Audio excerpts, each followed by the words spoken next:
Nangi Sushi Nangi and the Professor Bhushan Patwatan Jere Kurangi Jushi de Zo de Tanda de Ngajuki Sugi Melu Sugi Melu Gitawan Sungi Dikolare and the traditional medicine policy and intellectual property re. And the Sushi Nangi Kurangi Tanda de Modu to do the Shubaina and the Kurangida and Yamship and the Siju and Yamship in Degalaya to Chalina and Losum Judge in Yamuchi, any the main big Kurang and the UGC Yagagi and the Turim Lubra, Tinde Mangwena Lola and Yamship Hanzo gets home, Sojun gets home with the Dosman Yoresha, any Dinashi Ayushi, Yagargit and the Chargu Lego, La Sopet and Jutola, Lubdo and the Suju Tola to Sinetomi. Nanshimbachi, any current and the Yamshi gets on me, gather Nishula to Spain or any tentative PhD ki look to Chuguzam Laduction looked Shubachi, Dinashin Jagada, any US ki patent tentative layer. Dus Chalena or Dusresha, and Tandechala and the Professor Bhushan Kuran Dirisha. To the Pune Center for Complementary and Integrative Health Interdisciplinary School of Health Science. Savitri Bai Bhole Pune University. Tanda Pune University Genalo or Tanda Torim Loplachiki and Tuxini, Director Kinzingi Tuxini, Chalena Shimbashirisha. The Tanda Modu Luju Tuxi. So I have briefly introduced your profile in Tibetan. So now today's first session is on traditional medicine and its intellectual property right in India. So I request Professor Bhushan to start the lecture. So from 9:30 to 10:30 we have a talk session, and then half an hour we have a discussion and question and answer. Please, sir. Thank you, Dr. Somcho, and good morning to everybody. I think there are some familiar faces. Last time I remember coming here and talking on some other subject, and it was pleasure to interact with you, and I still remember many good questions asked during the discussion. So these topics, these two lectures today which Dr. Somcho has requested, the first one is on intellectual property rights in India. IPR or intellectual property rights are extremely important for traditional medicine for several reasons, and in this talk we'll see what are those reasons, what are the aspects of intellectual property rights, how do we protect them, and why do we protect them, and we'll take some case examples of how intellectual property rights are acquired or how they are violated and protected. I'll be leaving these slides for you, so later on you can also use them for additional notes if you wish. Actually, I was invited by the World Health Organization, Geneva, in the year 2005, and I was invited to make a study for WHO, and the subject of the study was can traditional medicine be useful in affordable global health. This was the subject, and WHO had appointed one commission, and name of the commission was Commission on Intellectual Property Rights and Public Health. So they said that intellectual property is something important as far as traditional medicine is concerned, because traditional medicines can play a major role in improving global health by making it affordable. Today you would know that while advances in medicines are happening on one side, on the other side, affordability of medicine is emerging as a major issue. There are treatments, but who can afford that? That's the question. And this is not only in poor countries or developing countries, but this situation is practically there in rich countries. In America also, unless you have a full insurance protection, it is impossible to live in America today.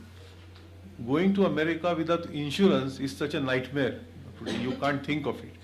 Because the cost of medicine and treatments are so high that even rich people in rich countries cannot afford it.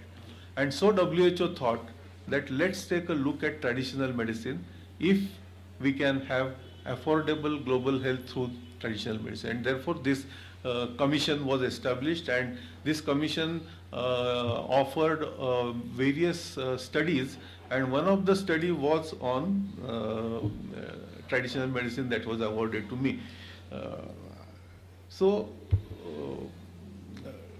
In this study, WHO CIPIH stands for Commission on Intellectual Property Rights, Public Health and Innovation. So I stands for innovation also. The central question which was asked to us as the analyst was, could more effective use be made of them meaning of traditional medicine, in providing affordable treatments? Now, there are several TM best practices. I've just listed few. Actually, you can add many more based on your own experiences, but these are few representative ones we have talked about, and many of them even today are used as home remedies. Even today are very much popular in home remedies. I grew in a house, wherein home remedies were, even today they are very common, for routine things. If you have fever, common cold, cough, this, that, we don't go to doctor. Our grandmother will do some home remedies, and we are fine with that. But today, this knowledge is deteriorating. Next generation, my kids are not having that knowledge. I also have very little knowledge acquired from my grandmother, not completely. So as generations progress, this traditional knowledge gets on deteriorating because of several reasons, and we'll see some of the reasons as we progress. But one of the reason is the modernization is having a lot of impact on. So these are a few examples. One of the example is fairly well known, and we are going to see that example in more details later. So I'll just mention and not discuss it now. That is use of turmeric in wound healing. Okay. Second is use of Tinospora or Guduchi in sepsis, or use of asparagus as galactogogue. During pregnancy, the milk output, if is not sufficient, then in traditional families they give asparagus, and that improves the milk output. Then long pepper as bioenhancer, or pipali as bioenhancer, or neem for oral hygiene. Simple neem can be useful because it has antibacterial, antifungal activities. Or neem datun is even today used in many parts. Ashwagandha for growing children. Vidania somnifera can be given to growing children because Vidania somnifera is a balya, rasayana, and it adds to the muscle mass, and therefore the growth of the child is better. And there are studies actually which have shown that those anemic children those who are deficient in hemoglobin, normally modern medicine what they will do, they will give iron tablets. But there were two groups. In one group they gave iron tablets, in other group they gave ashwagandha, and they showed that ashwagandha group trapped much better hemoglobin than the iron group. So iron is not the only reason. There are so many other metabolic reasons for development of anemia, but modern medicine connects it only with iron. So whenever there is anemia, what public health intervention doctors will do?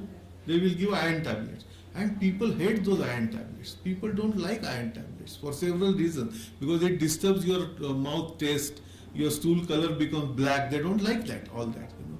But we are forcing them to take that. When there are simple remedies like ashwagandha, and not only ashwagandha, simple jaggery also can be very useful in giving, in many tribal areas in India, uh, treatment of anemia is with what they call it as gudapak. They make some kind of a rasayana from jaggery, and it's a very simple, it's not medicine actually, it's a food which they prepare in their own house, and that can take care of anemia. So these are few examples wherein simple interventions can do wonderful results at affordable cost. Here there is no cost, there is no cost involved. Next example I have taken is of oil massage for babies. Now one of my PhD student is working on this right now. There is the traditional practice, I am sure in most of the households here also, baby oil massage is practiced, traditional practice. But today, if we see in the public health program, is it advised? No, they don't advise. Formally, they don't advise.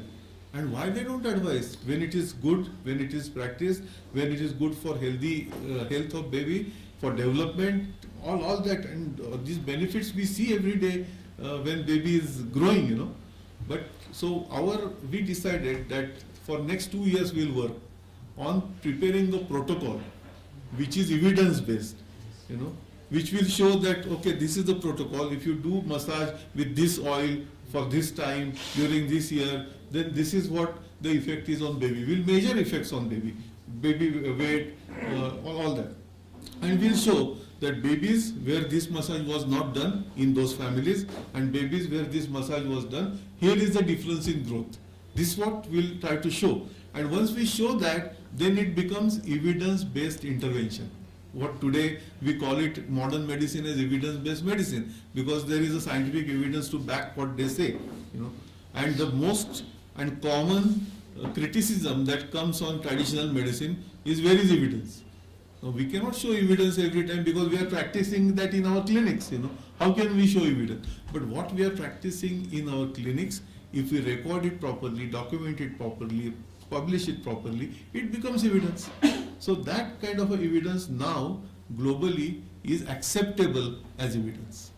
Earlier people were not ready to accept that, but now it is acceptable. So one of our objective is take one example. So we have taken baby oil massage as one example, and we are going to show in next 2 years time if we are able to create sufficient evidence so that baby oil massage becomes part of public health program in the country. Not just publish one paper and forget about it, but it should go in public health because it is beneficial for people. People will benefit if such kind of a good program becomes part of public health program.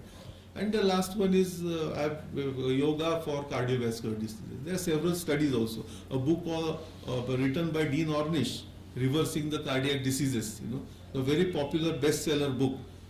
That book, although they did not use term yoga, Dean Ornish actually is a follower of yoga, and based on the yogic and meditative techniques and diets brought from Asian knowledge systems, they actually created this reversing the cardiac diseases. At that time, nobody was ready to believe. Those of you senior practitioners would remember, you also may have seen in your own practice that cardiac diseases you may have managed on your own, and people were not believing in them. They were telling that we are able to reverse cardiac diseases. People were not believing in them. If you are able to really change your lifestyle, if you are able to change your diet, you can prevent cardiovascular diseases. People were not believing them. But when Dean Ornish said that, everybody started believing. So why that? Because he came with a logical explanation of everything. And in the next session, actually I am going to give you the way for evidence-based medicine, not in this session, but in the next session. And as I told you, these bullets are just examples. There are many examples in your minds and in your own experience. You can add on that. So traditional medicine best practices, again taking one example because we work in that, is drug discovery. Today developing new drugs has become not only big business but big industries are finding it very difficult to develop new drugs. This is the dilemma. You would not believe that, because all of us were thinking that in 2000, when this Human Genome Project came in, and we thought that now we are able to know genetics well, so we are able to know now what are your exactly requirements, so we will be able to develop a personalized medicine. This term they use, personalized medicine. And then the promise of Human Genome Project was we will be able to know precise targets, precise information about every disease, and therefore we will be able to develop precise medicines. This has not come true. In last 16 years, not a single drug has come through this route. Not a single drug. When the dreams were shown to us that many new drugs will come and the medicine will become much more powerful, it has not become so. In fact, in contrast to what was the expectation, in reality, number of new drugs coming in market has actually reduced. And why this thing is happening, most of the drugs, and that also maybe in next session those points will come, because of the toxicity of the drugs. Drugs are developed, introduced in the market, and then people realize that they're toxic, so they have to. So we thought that if we are able to use traditional medicine knowledge and then develop drugs based on traditional medicine knowledge, maybe we'll be able to develop safer drugs and faster. Because otherwise, to make one drug, it requires about 15 years hard work and about $3 billion US expenses.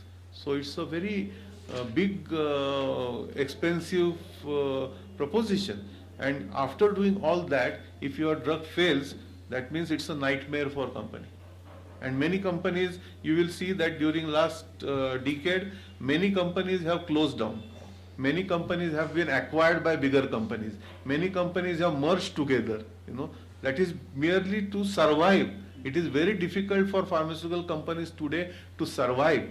And just to survive, they are coming out with more and more strategic, inhuman efforts, or strategic, unethical practices to survive. And what these practices are, in short, in today's session, we are going to see that violating the intellectual property right of traditional knowledge, stealing knowledge from traditional people and building their medicines on them without giving any benefit to the owners of this knowledge. So all this is about traditional medicine and its intellectual property and importance of its protection. So in India, we decided that we'll take one sample case and develop a drug for a disease where there is no drug available today for the treatment, and we will use it using the traditional knowledge, and we'll show that we are able to make a drug faster than modern medicine, cheaper than modern medicine, and better than modern medicine. This was the challenge we took in year 2002, and I'll show you some glimpses. And the project was known as based on a concept called reverse pharmacology approach. Reverse pharmacology approach is, in normal drug development, what happens is you identify some target, then you identify some lead, and then you develop some chemical compounds which can address that target. So target and lead, like enzyme, lock and key. Precise target, this is the medicine or chemical which can attack that, and therefore that can modulate that target, and that's how it works. For example, beta blocker. Now beta blocker is a compound which will block beta receptors in your heart and thereby reduce the heart output or cardiac output, and thereby reduce the risk of cardiovascular disease, reduce the hypertension, reduce blood pressure, all that. But this, although sounds like a very attractive proposition, it takes a lot of time to do this. So the normal process of drug development starts from a laboratory and ends in clinic. because you have to show double-blind placebo-controlled clinical trials, and if it is found suitable, then only that drug can go in market. So this is a very, very long process, as I told you, 15 years, and now it is more than $3 billion. But if you reverse this process, what happens? Because in traditional medicine, what is happening? We don't have to do any clinical trial now, because every day you are doing it in clinics. Every day you are giving that medicine in your own clinic to people. So what is the need of clinical trial? Its safety is established. You are giving it to people, and they are happy, and they are at least not getting any side effects of that you have observed. So what we say, that bring those medicines which are used by traditional practices for years together, and with experience they have shown that they work. Take such medicines and take them back to the laboratory to understand how they are working, what do they contain, all that, just for creating evidence to show that they work. So that this criticism should not be there on traditional medicine, that where is the evidence, where is the scientific evidence. So we use this term of reverse pharmacology. We actually reverse the process of drug discovery. Rather than from laboratory to clinic, we got it from clinic to laboratory. You can stop me anytime in between if you have any questions, right? No problem. So within the period of 5 years, this is 3-year outcome, but first 2 years went into the preparation of the project and all. So I am giving 5-year, total 5-year project. Remember, for doing this work, you would require minimum 15 years in modern medicine. We did it just in 5 years' time, at 10% of the cost of what modern medicine would require, 10% of the cost, and in 1/3 of the time what modern medicine will do. We took rheumatoid arthritis as one example, because what rheumatoid arthritis you can give in modern medicine, you just give some steroids or you just give them some painkillers. That's it. We don't have any medicine for rheumatoid arthritis in modern medicine, right? So we could show that these drugs actually give immunomodulatory activity, because rheumatoid arthritis is immunopathological disease. It is inflammatory disease, but primarily because of the immune inflammation which causes, is an autoimmune inflammation that causes in our body. So just in 5 years' time, we developed 2 drugs. One drug for treatment of rheumatoid arthritis and one drug for treatment of osteoarthritis. Osteoarthritis is not an inflammatory disease, it is a degenerative disease.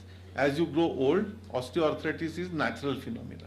But yes, please. So osteoarthritis is in Ayurveda is disorder of the Vata. Yes, it is this Vata, both osteo as well as rheumatoid, both are Vata disorders, because you will see Vata gets predominant as your age advances. Kapha is predominant when you are young. Pitta is predominant when you are at the middle age, and Vata is predominant when you are old. So Vata diseases are predominant in the old age, and therefore this arthritis, typical, any kind of arthritis, is a Vata disease. Amavata is a term for rheumatoid arthritis. Amavata is rheumatoid arthritis. Osteoarthritis, there is no clear-cut term in Ayurveda for that. At least I don't know, because I am not a Ayurvedic practitioner, so I may not be able to answer your classical Ayurveda questions. I am not a Vaidya by profession. I am a research scientist. So we also try to develop drugs in the same manner for hepatic disorders and also for diabetes. But in hepatic disorders and diabetes, we did not get that much of success in 5 years' time. So we have to keep in mind that every time we may not get success. In research that happens, sometimes you get success, sometimes you don't get success. But because you don't get success doesn't mean that it is not working. So because we could not develop anything for diabetes, we will not say that Ayurveda has nothing to do with diabetes. No, we could not do it. Somebody else can do it. And there are many leads from Ayurveda. This is just few examples I have given. These leads have come from Ayurveda, and these leads have been used by modern industry to develop some new drugs or formulations. For example, curcumin from turmeric. or Nisha or Haldi. Gingerol from Shunthi, ginger. Google sterols from Google. Eugenol from Tulsi. Catechins. Then, and there is a whole list, piperine. All these are from different kinds of plants, and these are in some way or other used as bioactives by nutrition companies or even pharmaceutical companies. But yes, These are all the medicines you written that you use which parts? It's all the other parts of plant? no, these examples I have given that they are from, for example, curcumin will be from rhizome, gingerol again will be from the rhizome, Google will be from the gum exudate which comes out of stem. So from different parts. But these examples I have given that these chemicals have come from plant based on the traditional knowledge. Yeah. This one example I wanted to give you that how traditional medicine knowledge, which is intellectual property, is extracted by companies and they don't give any even acknowledge the knowledge which comes out of that. This is example of kurkuma longa or turmeric or haldi. Now haldi, if you see this shloka in Sanskrit, is Haridra shloka. Haridra is Sanskrit name, and this Sanskrit Bhav Prakash Nighantu, that text, this shloka is coming from. And the red color which you see, these are indicative of some properties. For example, Meheshu or Vishagna. Vishagna is detoxifying. Or Meha. Megha is diabetes. Madhumeha. Meha is related to diabetes. So what this shloka tells you that turmeric is useful in reducing inflammation, turmeric is useful in reducing infection, turmeric is useful in reducing your toxins in your body, and turmeric is also useful to treat the disease like diabetes. This was the traditional knowledge. Now based on that, many scientists did work in laboratory and they showed exactly what was written in that shloka is true. It is used in diabetes, now it is used in chemo prevention, and all these has been published in top journals. Based on that, they applied for a patent in the US that turmeric can be used for wound healing. Now you don't require any American scientist to tell us this, Turmeric in wound healing, we grow with that, turmeric application for even burns, applying haldi. Haldi application for wound is the first aid in our every home. Right? Anyway, immediately this is a reflex action like a thing, You have small cut, you will go in kitchen, bring some haldi and put it in. So, but they managed to get patent on that, and I am going to show you example of turmeric later. So I am just giving you background now, what is the basis of this intellectual property. Then we will go to the next section, what is intellectual property, and the last section I will tell you with these examples that how it is exploited and how can we protect it. Okay. Next example is of Shunthi, Gingiber officinalis, same thing. You take a Sanskrit shloka, you will find that there are so many important leads which tell you this will be useful in which conditions. You go back to laboratory and work on that, you will see that yes, what it is said some hundreds of years ago is coming true even today. So our ancient knowledge, both from codified and non-codified sources, is our intellectual property, and we must protect it. Correct? Is there any question up to this part? Ancient knowledge, whether it is codified or non-codified, it may not be codified, for example, it may not be available in the textbook form. It may be available as an oral tradition in your own family, which may not be written down somewhere, but it is in mind.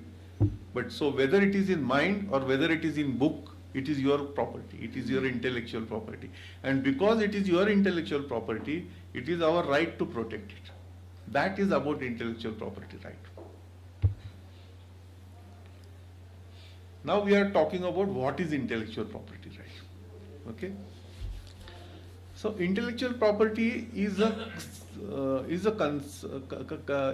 continuum which you see on the left side. What you see is creation. For getting intellectual property, these are the prerequisites. These conditions, if you have, then only it will be called as intellectual property. You cannot call anything as intellectual. You may have so much of information, but every information is not intellectual property. Correct? So there should be creation, some kind of a creativity should be there, innovation, some kind of novelty should be there. Commercialization prospect, it should be used for some kind of a application, you know. Protection is another thing, because if you have all these three in part with you, then you need to protect it. And for protecting it, you will need some kind of a legal way to protect it for enforcement. Okay? So enforcement comes in. There are two important types of intellectual property. The first broad type is called as copyright. These are technical terms, you may have heard and used it, you know, but now we'll see what exactly they are. So copyright is created as you write something. Copyright is created as I am talking to you. So this typical presentation what I am giving you is the copyright automatically developed for me, because I am doing it here for you. If somebody copies it here, it is infringement of copyright if you don't take my permission to use it. And this is maximum use now by IT industry, information technology industry. Copyright is maximally used by, because they write codes, because they write softwares. All these softwares, they are in soft form. How you protect it? Because they are protected under the copyright. If you see Microsoft disclaimer at the end, you will see copyright. All those references you will find there of the copyright. So copyright is first and important protection tool for intellectual property. And typically then second part comes under industrial property, you know, and that is trademark. So if you have something, that's the trademark of you, you can register that, you can pay fee to the government, and they say that, okay, this mark is yours. Okay? Excuse me, sir. Yes. All this intellectual property is led by the modern law. Yes. But now we are talking about the traditional law. Yes. So, for example, in Ayurveda, Charasankhya, Yes. there is no copyright, there is no creation, there is no commercialization, production, there is nothing. Yeah. At But that it's the time, property of the India. yeah, that is at that time it was. So My now question in is the, that- My question is, yeah.